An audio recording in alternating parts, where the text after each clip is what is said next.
The Rangers took advantage of bad defense and great pitching from Jordan Montgomery to win game one of this wild card series. We're going to talk about all that and more on this episode of Locked On Rangers. Let's get into it.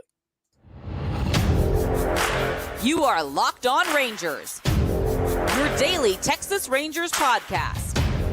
Part of the Locked On Podcast Network, your team every day.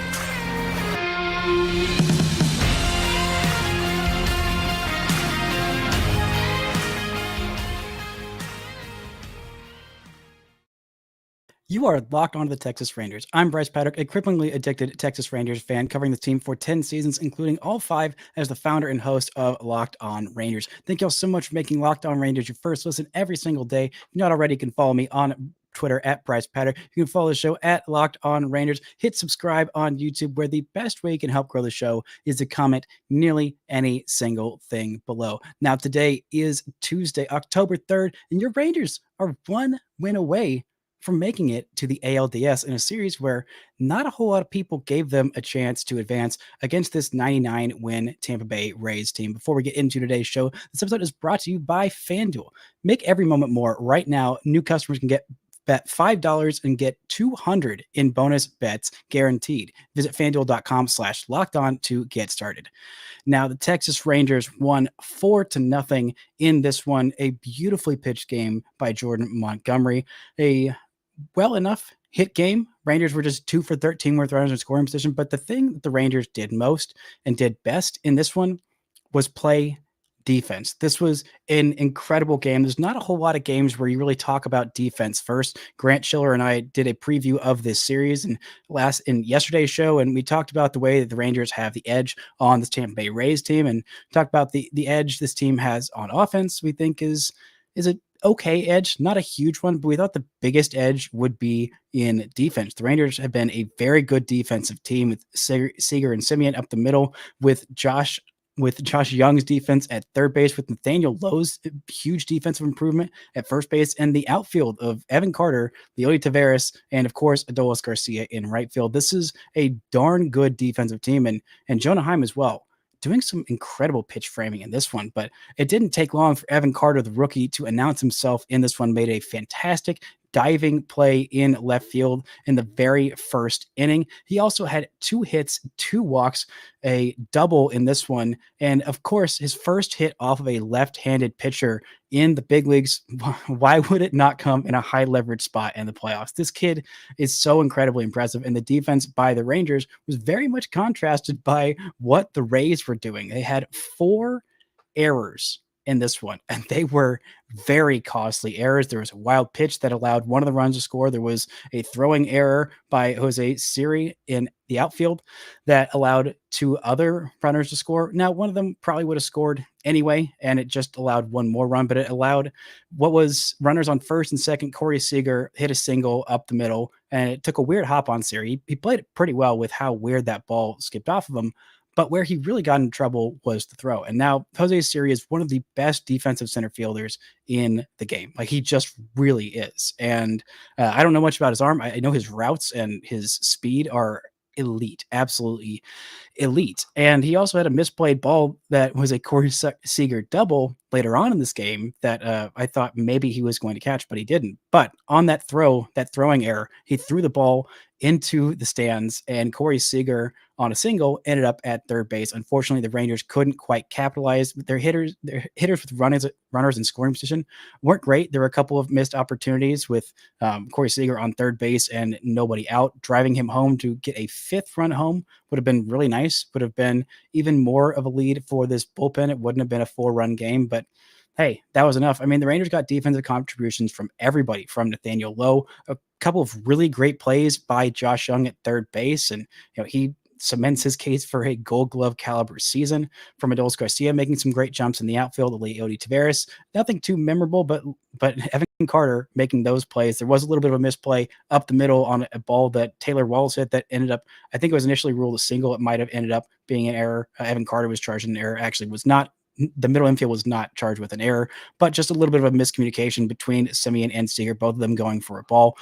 Didn't end up mattering because Jordan Montgomery also laying his body out on the line. The catch of the year on a bunt popped up by Jose Siri, who is coming off of not playing since I believe the middle of September. He had a broken hand, so he has not played in quite a while, and he is just there for his defense. They've had Manuel Margot out there in center field, but Margot also had, I believe, surgery on his elbow. His throws have just not been good. His reads have not been good defensively in center field.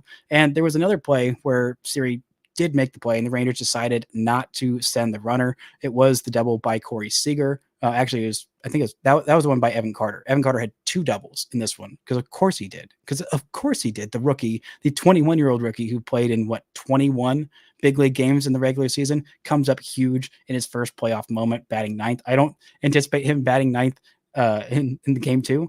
There was some talk about him hitting 3rd because Robbie Grossman for some reason was hitting 3rd in this one, had a pair of strikeouts and a 1-pitch ground out, and did have a 6-pitch walk that he worked. That was more the Robbie Grossman that you're expecting to see. We did not see Mitch Garver in this one. I think that he might be hurt. I really think that must be the issue because Garver is one of the best hitters in this Rangers lineup of facing off and doing damage against high velocity fastballs. And that's what Tyler Glass now has. And for Mitch Garver to not be in the lineup today, it's a big sign that something is wrong with him. But anyway, Carter doubled and had Heim on first base, and you thought they might send him home. It was a real 50-50 play, but it was with 2 outs and Marcus Semien was coming up. So Tony Beasley decided to keep Jonah Heim from going home.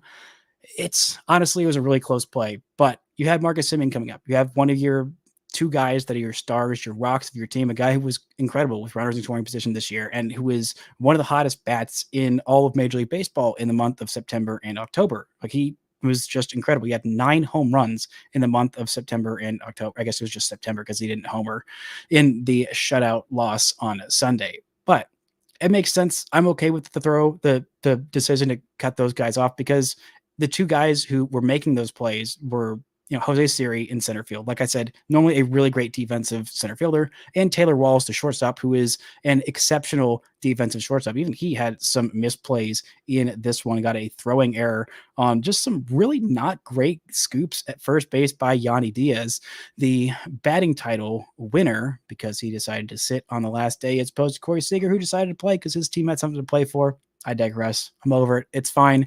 Doesn't matter. I don't think that Yanni Diaz, that makes him a better hitter than Corey Seager because, Corey Seager came up huge in this one. A walk, a couple of hits, an RBI, a run scored, a double. Like, this offense was doing what it needed to, and the defense was doing what it needed to. You don't often say that the defense is the difference between winning and losing. But man, in this one, it really, really felt like it. The offense had some other opportunities with runners on all bases, a bases loaded situation for Leo Taveras and Josh Young. Both of those guys struck out on a combined 7 pitches, only one of which was in the zone. Incredibly frustrating. And the one pitch that was in the zone was a hanging curveball that completely missed its spot. And Leo Taveras was just caught off guard. This was right after Tyler Glasnow took a liner off the back of his leg. Thankfully, he was okay. He continued to pitch, but he just did not have his command after that. 5 walks for him in this one. That is something this offense does incredibly well when they are on their game, is they make these pitchers beat them. And even though they were 2 for 13 with runners in scoring position, did have 13 left on base, which is not great. They made these pitchers work. They made them get into the bullpen, and they forced Tyler Glasnow out of this game, even though there were 4 errors in this one. The Rangers didn't capitalize on them as much as they could have, and I think should have. Somehow there were 3 earned runs of the 4. I feel like that's got to be a mistake because one of those came in on a wild pitch, and I guess that's not an earned run. And I guess the other ones that scored on the throwing error somehow count as earned runs. I don't entirely get that, but doesn't matter. Rangers took care of business. They got the business from Jordan Montgomery, who was absolutely phenomenal in this one, and the bullpen stepped up as well. We're going to talk about Jordan Montgomery's phenomenal start in this one. But first, this word from our sponsors.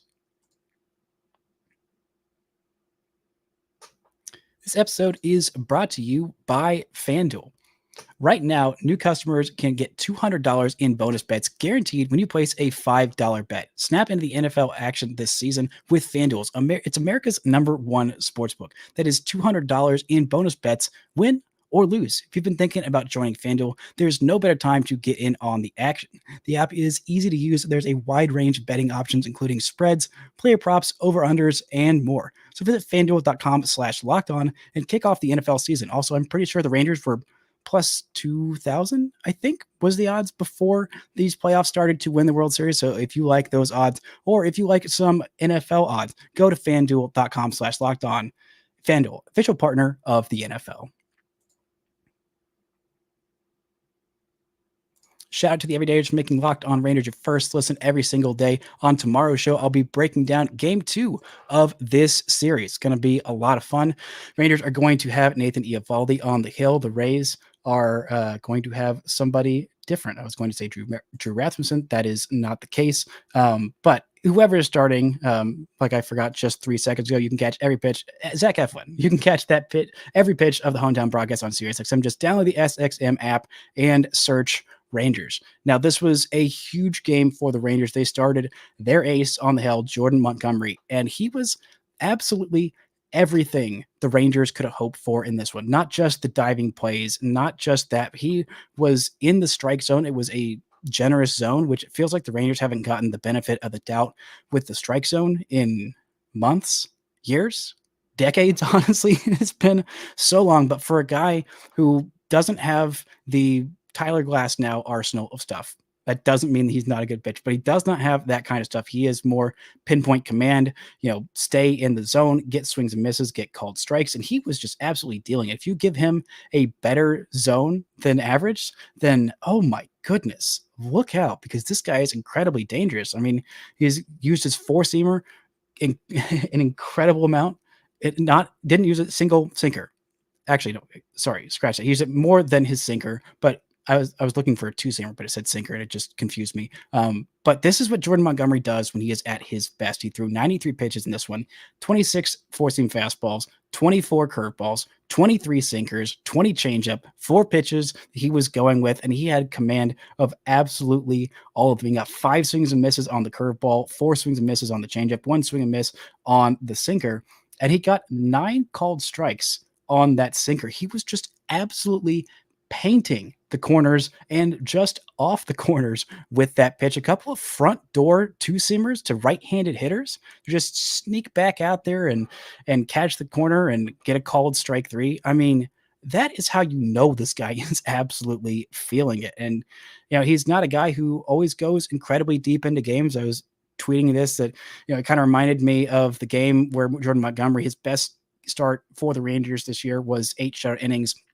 in the desert against the Arizona Diamondbacks. The Rangers were winning 1-0, and the Rangers pulled him with about, I think it was around 90-ish pitches at that point. Instead of letting him finish out the complete game shutout, they went to Aroldis Chapman, and Chapman blew the lead, and the Rangers ended up losing, and that was in the middle of their 8-game losing streak. So I was very terrified when I saw Aroldis Chapman warming in this one. But Jordan Montgomery, hat freaking tip to him. Montgomery went 93 pitches in this one. Like I said, 6 hits, 0 walks, just 5 strikeouts, but he don't need a bunch of strikeouts. He's going to get a bunch of soft contact. He's going to go make some plays defensively on his own on a bunt by Jose Siri, just diving, laying all out for it with runners on the corners. That was probably the closest that this Rays team got to scoring. The Rangers did not let them score at all. Remember at the beginning of the season when everyone was thinking, I don't know, the Rays have a much better offense than the Rangers. It's much deeper. It's much better. I mean, I could look very stupid and the Rays could go off for a bazillion runs tomorrow. And they do still have a very good offense. But I think this Rangers offense is just deeper and just better, just more well-rounded. The Rays offense was built on a lot of solo home runs, which in the playoffs, that typically plays, honestly, a lot of solo home runs and a entirely right-handed starting lineup, entirely righties, no lefties for them. And you might remember that first series the Rangers had in Tampa Bay this year. The Rangers threw 2 lefty starters in 2 out of the 3 games, and those guys got absolutely rocked by the Rays back in, I believe it was June at the Trop. lefties got absolutely destroyed by this lineup because they are very aggressive with their platoons. And Jordan Montgomery says, I don't give a crap who you throw at me. Throw me righty, throw me lefty, throw me a switch hitter, throw me someone who stands in the middle of the plate. Actually, that probably wouldn't be super duper effective unless you can be called hit by pitch by just standing on the plate. I think that would be illegal. I think that would just be a strike. But I digress. Jordan Montgomery does not freaking care. He was absolutely nails. And this game gave me vibes of 2010. The 2010 Texas Rangers ALDS series against the Tampa Bay Rays, where the Rangers won that series. They had a lefty rental ace on the hill that they traded for at the deadline. It was Cliff Lee.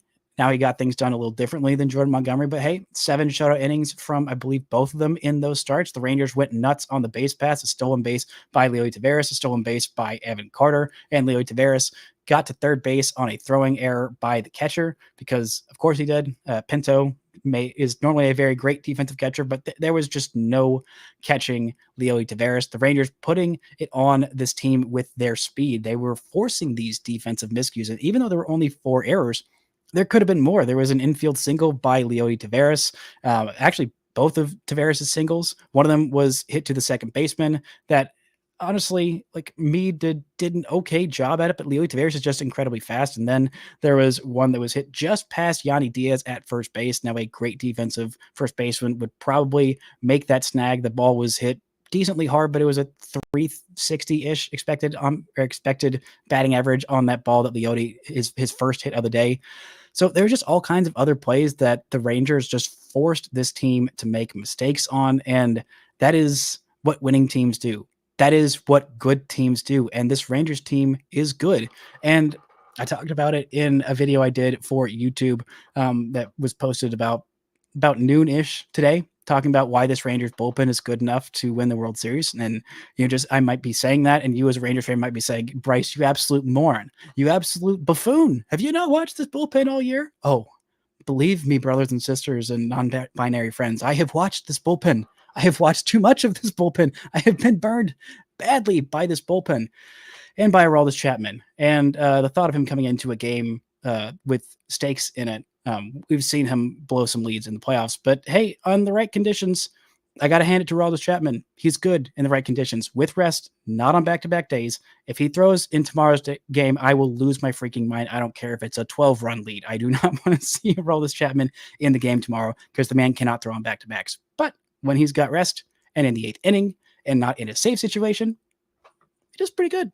And he was pretty darn good in this one. He was getting a bunch of swings and misses, 4 swings and misses of the 10 swings that were taken against him, a couple of called strikes, and a perfect inning of work for Jose Leclerc in the 8th.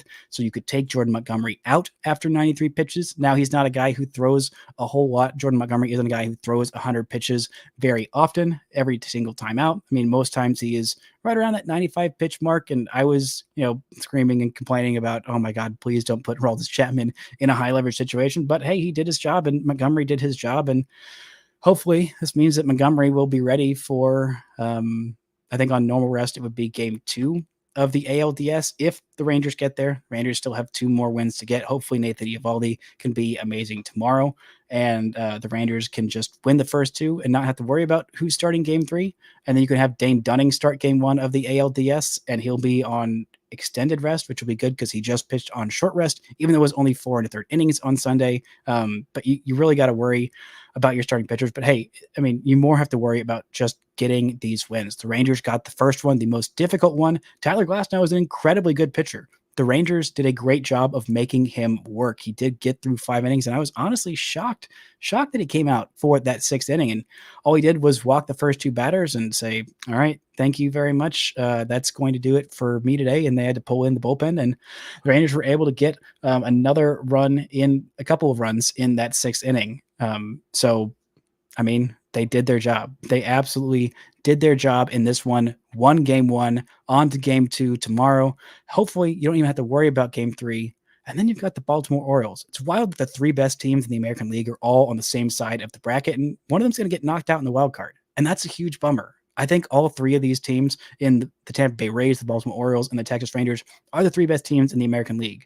But for some reason, the Rays, who won 99 games, because they don't get to play in the NL Central, they have to be on this side of the bracket and face the number 1 seed Baltimore Orioles if they beat the Rangers, or the Rangers have to face the number 1 seed Baltimore Orioles if they beat the Rays.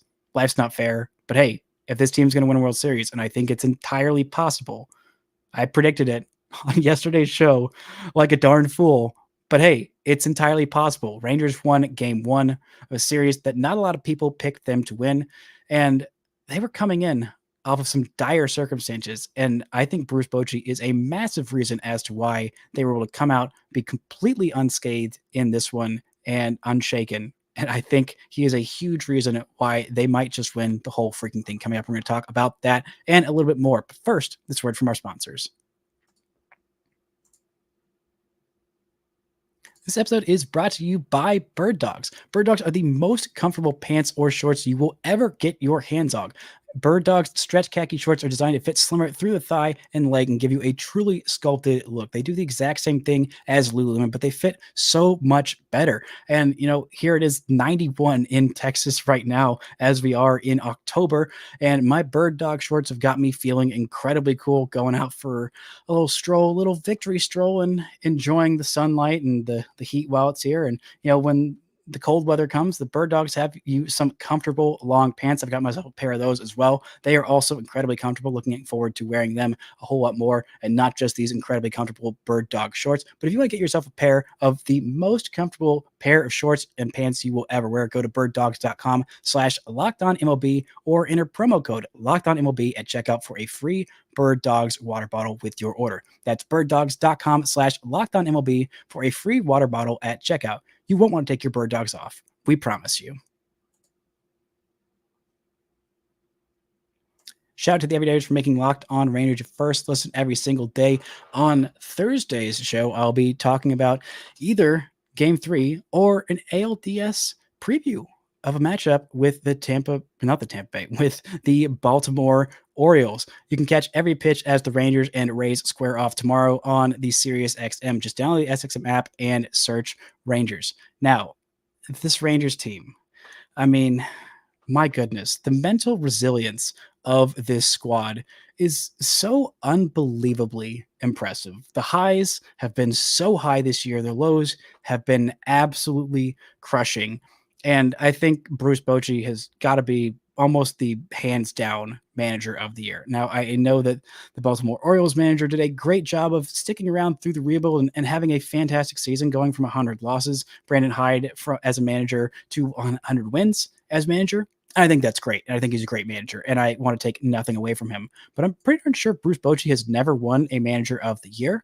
And this Rangers team was predicted by, actually, no, he has won a manager of the year just one time, somehow only one time. He does have 3 times the World Series that he has Manager of the Year awards. And I'm hoping this year, after this year, he will only have double the amount of World Series that he has Manager of the Year awards, because I'm hoping that he gets a World Series win and a Manager of the Year win. But Bruce Bochy keeping this team together after the most incredible, depressing, just soul devastating losses from the bullpen. Grant and I talked about it on yesterday's show. There is nothing more frustrating than a good team with a bad bullpen, and that's what this team has been for the most part. And with Jose Leclerc lately, the Rangers have a closer that they trust. There were some questionable decisions about the playoff roster. I thought they were questionable until I saw that they were due to injuries. Jonathan Hernandez was looking a lot better, and him getting left off this playoff roster was confusing to me, but apparently there is a shoulder injury there. Grant Anderson is going to be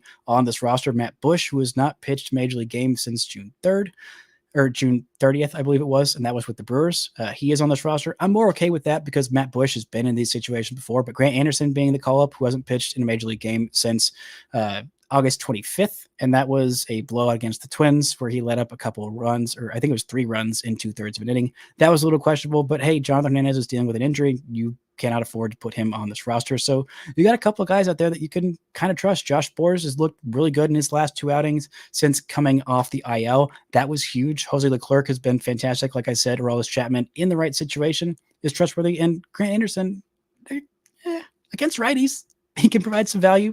Brock Burke, I kind of trust him. Now that Chris Stratton has had like I don't know, like a week off after being the most used reliever in all of Major League Baseball. That has been nice, but not having Ezekiel Duran on this roster was kind of frustrating, but it made sense because he's been not great in the month of September or really even August or just this entire second half. It's a bummer because his positional versatility was really, really nice. But I think that having Austin Hedges, especially when it seems like Mitch Garver might be having some nagging injury, which again is kind of the Mitch Garver experience. Thankfully, the Rangers missed out on too much of that this year. I mean, they had a month and a half. Maybe it was closer to 2 months where Mitch Garver was on the IL, but you thought he was healthy down the stretch. But after he took that foul ball off the knee against Toronto, he has not quite been the same. It's basically been like 5 bad games. Whereas like basically since July 4th, he has been the Raiders' second best hitter, which is insane and awesome. And you knew that about Mitch Garver is when he gets hot, gets healthy, he is going to possibly carry a lineup. And he really kept this team from falling even further under in August. But again, like I was saying, Bruce Bochy keeping this team's heads on straight after losing 3 out of 4 in Seattle, losing the division on the final freaking day in a 1-0 just soul crushing loss. And they had another blown lead by the bullpen, or I guess just a blown lead by the bullpen. Does it technically count as it wasn't a blown lead. It was a blown 1-0 nothing game when Martin Perez came in and got the ground ball, but couldn't quite get the double play in that game 162. But this team, instead of going home, it's been talked about ad nauseum that instead of going home and they're getting some rest and everybody getting reset or whatever, they got to go fly to Tampa Bay. And oh my gosh, they're going to be so rattled. And oh my gosh, it was such a long flight. And oh my gosh, how are they going to come into this game? Clearly, they're so rattled. Oh my gosh, they're so not ready. Oh my gosh, they're so sad that they're not going home. What a bunch of bums. There's no way they can win anything. And so many people predicting, like, for sure they called it a coin toss series. I believe it was The Athletic that was mostly calling it a coin toss series, and 80% of their writers picked the Rays. I mean, the Rays are incredibly hurt. The Rays have sustained, the only team I think who has sustained more and more severe and more high-end injuries than the Rangers. I mean, they had 3 incredible starting pitchers that are done for the year. Like, that's a huge blow. The Rangers have no Max Scherzer. They have no Jacob deGrom.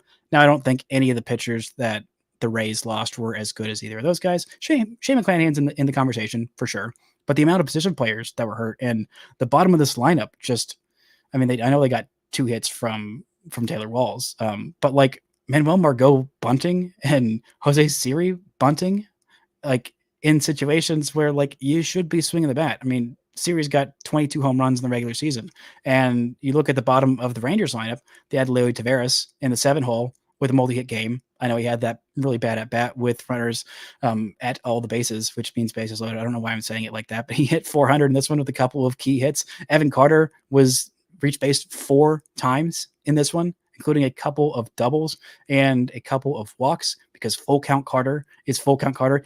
Evan Carter is batting 1,000 in his playoff postseason career. I hope that continues for a long time. I mean, the Rangers just got contributions from up and down the lineup. Aroldis Garcia, who's got his clutch base hit to extend that rally and drove the liner off of Tyler Glasnow, 110 miles an hour off the bat. I mean, he is stinging the baseball. I know he didn't get a home run in this one. I think he might get one tomorrow, and he has been just incredibly red hot these last couple of weeks. I mean, he's got 5 home runs in his last 14 days and a 1121 OPS. That was heading into this one, the final 12 games of the season. He had those 5 home runs and 3 doubles, and the 396 on base percentage as well. Not just hitting the homer, but having really great at bats as well. That's what Aroldis Garcia is doing. Now, we didn't see quite as good of at bats from Marcus Semien, and we did see a walk from him, and we did see him come up and failed to drive in the runs with runners at second and third and 2 outs. But I mean, it happens. He put together some pretty good at bats. This offense is incredibly deep and talented. And while I think Josh Young is really struggling since coming off of that injury, I mean, he has just been in a rough way. Here he comes and drives in the first run of the game for the Rangers. I mean, it was a fly out to right field, but hey, it did the job. It got the job done. The Rangers may not have hit very well with runners in scoring position, but they eked out runs how they could, how they needed to. They put pressure on this team defensively. And if you don't think this Rays team is going to be rattled defensively by what they just did the previous day, I mean, maybe they won't. Kevin Cash is a really good manager, and like, these aren't all really bad defensive players. Like, I mean, they've got some decent defenders, and Taylor Walls and Jose Siri, and in right field, Manuel Margot is pretty decent, but Isaac Paredes is not the best defender at third base. I mean, Randy Rosarena is okay in left field. He'll make some spectacular plays, but he'll also take some circuitous routes. Yandy Diaz, I don't think is a very good defensive first baseman, but he's not horrible. I mean, like, they've got some guys out there, but it has to get in your head after all of these misplays, after all of these errors, and after all of that led to so much for the Rangers. And just, I mean, if the Rangers hit like 250 with runners in scoring position, as opposed to whatever 2 divided by 13 is. Someone do the math for me, because I am not mathing live on YouTube because I am bad at math. If they hit 250 as opposed to that, there's a couple singles, like not even a big, massive 3-run homer, which would have been super nice and could be super nice if the Rangers do that tomorrow. That would be great. If they could get Mitch Garver in there and healthy, that would also be super great. And if they can get another great performance from Nathan Eovaldi, who's a guy who has come up big in the playoffs. I know his last start out against the Seattle Mariners wasn't great, but his fastball velocity was back. That is what the big difference usually is with Nathan Eovaldi. And it was a big part of why he struggled down the stretch. If he is healthy, or at least his fastball velocity and the rest of the velocity of his stuff is back, and the rest, like just the stuff and the spin rate and whatever on the rest of his pitches is back, that guy was the best pitcher in the American League for the first 2 months of the season. He was the American League pitcher of the month in May. Like, he was phenomenal through June until he got hurt. And if he can be right, and the Rangers can get these first 2 games, reset their rotation, and just rely on a starting rotation of Jordan Montgomery and Nathan Eovaldi, Dane Dunning, and fill in the blank for whoever is starting in the 4th game of the series, whether it's a combination of Andrew Heaney, Martin Perez. I mean, this is a dangerous freaking team. And we've talked about how the Rangers, I talked about it on yesterday's show of rest versus rust, maybe a Sunday show. But like, we've seen this new format. The teams that have 5 days off, sometimes that's great, but sometimes it's not. And the Orioles clinched the division quite a long time ago, and the Rangers could be primed for an upset. The Rangers have a lot of experienced players, whereas the Orioles don't have a lot of guys with playoff experience. They don't have a manager who has been in the playoffs before. They're still a really freaking good team, and I am by no means looking past the final 2 games against the Rays, but I am just a little bit. Thankfully, Bruce Bochy will not have this team looking past the Rays at all in the next 2 games, or maybe just 1 game. This was an incredible playoff debut from this team. They can get themselves right. They can use this momentum to move themselves forward. I am so freaking proud of this team for this game 1 win. And even if they lose the last 2, this is a heck of a start to the Bruce Bochy and Chris Young era. I don't think they're done. They don't think they're done. They want more. They are not content with just 1 win. And I am so excited to see more playoff baseball tomorrow, and hopefully a Nathan Eovaldi gem just as good as this one from Jordan Montgomery. But that's going to do it for today's show. Thank y'all so much who joined live. Thank y'all so much who listened afterwards for listening. And until next time, don't forget to enjoy Texas Rangers playoff baseball.